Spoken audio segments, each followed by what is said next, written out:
Biji Nevroz, Biji Nevroz, Biji Nevroz,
Arkadaşlar,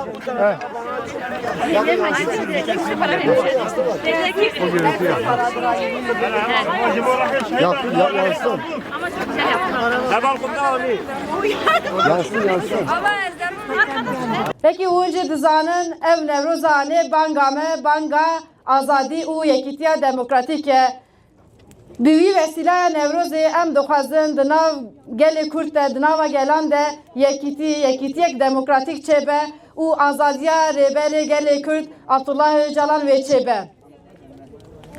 Çardemeyi roja yekşeme liqada otogari nevroza me qope heye roja yekşeme ji liqada istasyoni nevroza me muşe he beşlervanel me Tilay Hatimoğulları u Sezai Temelli ji tevli Nevroza me dibin em dixwazin hemû gelê me tevlê Nevroza me bibe em agrê Nevrozê behevre mezin bikin behevre geç bikin ji bo hatina ve dubare ez spas dikim hûn hemû bixêr hatine ser sera hatine Nevroza ve pîroz be ji niha ve.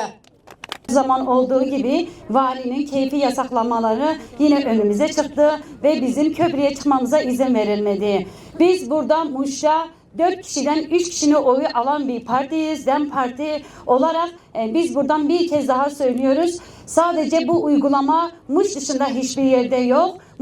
Muş'ta yapılmayan her şey her yerde yapılıyor ama hiçbir şekilde Muş'ta bizim eylem etkinlikler engelleniyor ve izin verilmiyor bizim yapmamıza. Biz 27 Şubat'ta başlayan bu barış ve demokratik toplum çağrısı bütün toplumu etkileyen, bütün halkları etkileyen bir barış süreci olacağına ve bizim bu barış sürecini destek olacağımızı ve her şekilde bu barış sürecine destek vereceğimizi biz burada bir kez daha deklare ediyoruz, bir kez daha biz söylüyoruz ve biz inanıyoruz ki Serok Önder Apo'nun özgürlüğünü sağlamasıyla beraber Kürtlerin özgürlüğü de sağlanacağını buradan bir kez daha dile getirmek istiyoruz.